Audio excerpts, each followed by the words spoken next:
Matapos ang daily duty ni Eugeo, nagtungo sila sa village. Hininto sila ng batang nagbabantay sa gate at pinagtawanan ang calling ni Eugeo. Iniisip na si Kirito ay isang lost child of Vecta. Pero agad siyang natahimik nang sabihin ni Kirito na isa siyang swordsman at pinutol ang isang tree stump gamit ang kanyang espada. Dinala ni Eugeo si Kirito sa simbahan kung saan niya nakilala si Selka. Habang natutulog si Kirito, naisip niyang kinuha ng Wrath ang Fluctlight ng mga sanggol. Dahil sa in-game na time acceleration, maraming henerasyon ng artificial reproduction ang naganap, kaya naging parang tunay na tao ang mga nilalang. Lalo na't sinabi ni Eugeo na 6 na taon na mula nang mawala si Alice, kahit nakahapon lang ito nangyari sa totoong mundo. Nagtungo sina Kirito at Eugeo sa Giga Street. Naisip ni Kirito si Selka na lumalabas pala ay nakababatang kapatid ni Alice. Matapos mawala si Alice, siya ang naging in charge sa simbahan at nag-aral ng sacred arts, parang magic sa perception nila. Dahil halos walang silbi ang palakol, nagtanong si Kirito kung may mas malakas na sandata. Makalipas ang kaunting oras, bumalik si Eugeo na may dalang Blue Rose Sword na nakuha niya 3 taon matapos ang insidente. Tinangka ni Kirito gamitin ito sa puno pero hindi gaanong nagtagumpay, pero mas okay na ito kaysa sa palakol. Kung mapapataas nila ang object control authority nila, baka mas magamit nila ng maayos ang espada. Kinagabihan, tinanong ni Kirito si Selka tungkol sa pagkawala ng kapatid niya.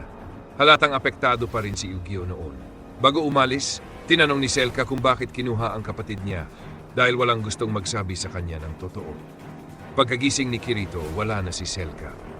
Agad inisip ni Eugeo na pumunta ito sa kuweba kung saan nilabag ni Alice ang Tabu Index.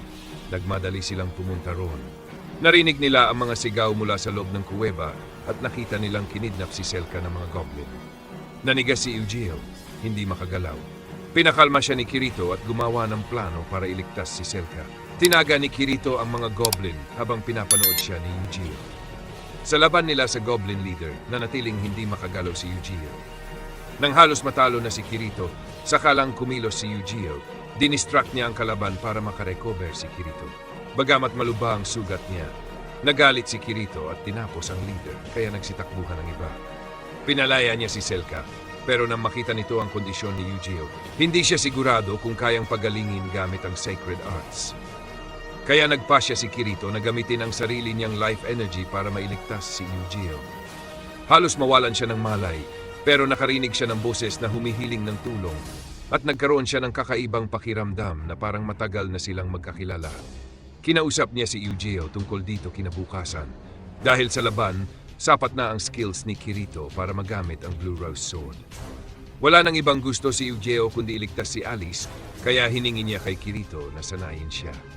Matapos ang ilang panahon, naging sapat na ang kanilang skills para patumbahin ang puno. Si Eugeo ang tumapos dito. Matapos makumpleto ni Eugeo ang kanyang calling, nabigyan siya ng pagkataon para pumili ng bago. Pinili niyang maging swordsman tulad ni Kirito at maglakbay patungong capital para iligtas si Alice. Matapos magpaalam kay Selka, umalis silang dalawa sa bayan sa unang pagkakataon.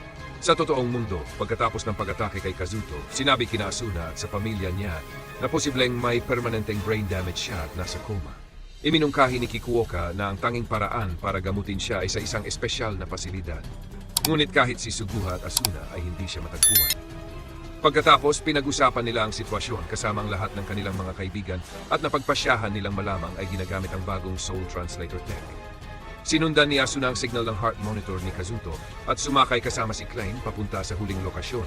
Pero wala silang nadatnan kundi isang helipad. Ngayon, nawala na siya sa range. Pwede na siyang dalhin kahit saan. Ang pinakamainam nilang hakbang ay alamin ang tungkol sa Wrath. Lumalabas na si Rinko Kujiro, assistant ni Kayaba, ang tumulong gumawa ng teknolohiya at maaring alam niya kung saan itinatago si Kazuto. Pagkatapos makatanggap ng email, nagpasiya siyang puntahan ang sikreto nilang base sa gitna ng karagatan kasama ang assistant niya. Nagulat si Kikuoka sa pagdating niya dahil matagal na siyang iniiwasan ni Rinko. Pero natuwa rin siya dahil isa si Rinko sa 3 taong kinakailangan para maisakatuparan ang proyekto. Nakilala na nila ang pangalawa, si Takeru, ang lead developer. Sabi ni Kikuoka, hindi pa available ang ikatlong miyembro. Doon, ibinunyag ni Asuna ang kanyang totoong pagkatao sa pamamagitan ng pagtanggal ng kanyang disguise bilang assistant ni Rinko at iginiit na makita si Kazuto. Dahil wala sa ibang biktima ang nakaligtas mula sa toxic injections, tiniyak ni Kikuoka na ang paggamit ng STL ang tanging paraan para gamutin ang brain damage ni Kazuto. Alam na nila na ang Soul Transfer Tech ay kayang maglaman ng mga kaluluwa sa tinatawag nilang Flux Lights. Pero ang tanong, para saan ito? Ang tunay na layunin ng proyekto ay lumikha ng isang AI mula sa pinakasimula. Kapag kinopya mo ang utak ng matatanda, nauwi ito sa kaguluhan at pagbagsak. Kaya ang ginamit nila ay ang kaluluwa ng mga sanggol para lumaki ang AI ng parang tunay na tao. Gamit ang seed, nilikha nila ang underworld upang magsimulat ng isang buong sibilisasyon. Ang mga bagong silang na Flocklights ay ginamit bilang archetypes, pinalaki ng 4 na empleyado ng Wrath. Matapos i-accelerate ang oras sa simulation, nagsimulang mabuo ang lipunan, kasunod ang isang governing body na lumikha ng Taboo Index. Sinusunod ng mga tao ang Taboo Index na parang relihiyon. Sa sobrang tindi, hindi nila kayang lumabag dito. Doon nila ipinakilala si Kirito sa mundo, pinalaking kasama ng mga artificial Flocklights. Isang araw, nilabag ni Alice ang Taboo Index. Kailangan nila ng isang taong may maraming karanasan sa VR worlds. Kaya natural, si Kirito ang pinili nilang magsiyasat kung paano nabuo ang mga batas na iyon at kung bakit halos imposible para sa mga artificial Flocklights na labagin ang mga ito. Sa loob ng susunod na 2 taon, sina Kirito at Yu-Gi-Oh ay nanatili sa underworld para hasain ang kanilang sword skills. Naging matagumpay silang maka-enroll sa Sword Mastery Academy, isang mahalagang hakbang patungo sa pagiging Integrity Knight. Kapag nakuha nila ang ranggong iyon, magkakaroon sila ng access sa Central Cathedral at sa wakas ng pagkakataong iligtas si Alice. Sa Underworld, 3 lang ang stats: Life, Object Control Authority, at System Control Authority. Gaya rin ito ng sa ibang games, pero may twist.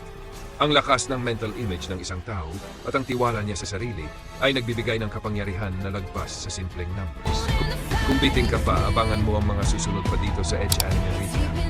Mag-subscribe muna at i-hit ang notification bell para hindi ka mahuli sa mga susunod pang mga uploads. Mas intense pa yan, promise.